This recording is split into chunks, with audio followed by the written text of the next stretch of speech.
Hey, frontline nurses and health advocates, you've likely seen the rising tide of substance use in the emergency room, detox unit, or even at the bedside. From managing withdrawal to reversing overdoses, your role is critical.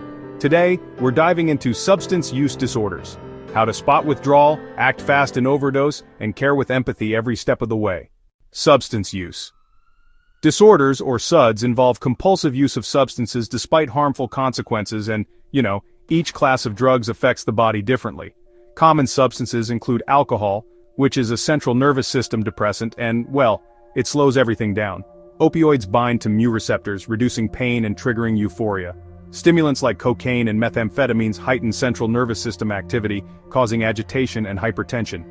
Benzodiazepines are sedatives that enhance GABA effects. And then there's cannabis, which alters mood, coordination, and cognition. Chronic use actually alters neurochemistry, making sudden cessation dangerous, especially during withdrawal. Recognizing acute withdrawal syndromes is honestly crucial. For alcohol withdrawal, symptoms usually start 6 to 24 hours after the last drink. You might see tremors, anxiety, nausea, and diaphoresis. Severe cases can progress to seizures, hallucinations, or delirium tremens. Opioid withdrawal typically begins within 6 to 12 hours for short-acting opioids. Symptoms include muscle aches, yawning, lacrimation, diarrhea, and goosebumps. It's not typically fatal, but it's extremely uncomfortable. Benzodiazepine withdrawal, on the other hand, can be potentially life-threatening, with symptoms like insomnia, agitation, and seizures. Stimulant withdrawal often brings on fatigue, hypersomnia, depression, and some pretty intense cravings. Alright, let's talk about nursing interventions for withdrawal management. First, it's super important to assess patients regularly using established scales. For alcohol withdrawal, use the CIWA R scale, and for opioid withdrawal, use the COWS scale. Make sure to monitor vital signs, orientation, and keep an eye out for seizure risk. Next, supportive measures are key.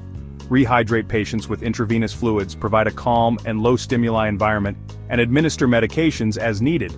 For alcohol withdrawal, benzodiazepines are commonly used. For opioid withdrawal, you might use clonidine, methadone, or buprenorphine. Don't forget, antiemetics, antidiarrheals, and pain relievers can also be given as needed. And finally, always watch for complications like seizures, respiratory distress, or cardiac instability. Alright, let's talk about emergency nursing care for overdose. So, when it comes to opioid overdose, watch for signs like pinpoint pupils, respiratory depression, and unconsciousness. Immediate action is key. Administer naloxone, which you might know as Narcan, either intramuscularly, intravenously, or intranasally. If the patient needs it, provide ventilatory support. And don't forget to monitor for recurrence, since naloxone can wear off pretty quickly. For stimulant overdose, you'll need to manage hypertension, arrhythmias, and agitation. Sedation and cooling are important if the person has hyperthermia. Now, with benzodiazepine overdose, remember that airway protection is your priority, and flumazenil should only be used in select cases because of the risk for seizures. Moving on to compassionate care and long-term support, it's so important to use trauma-informed language and avoid judgment.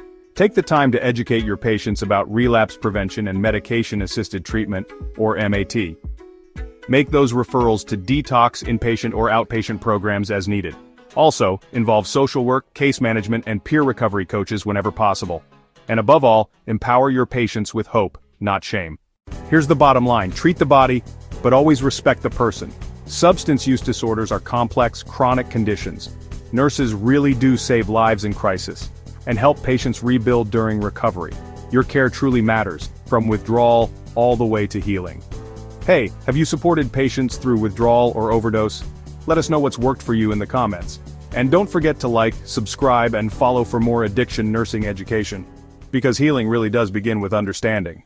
And remember, respond with skill, care with compassion, support the recovery journey,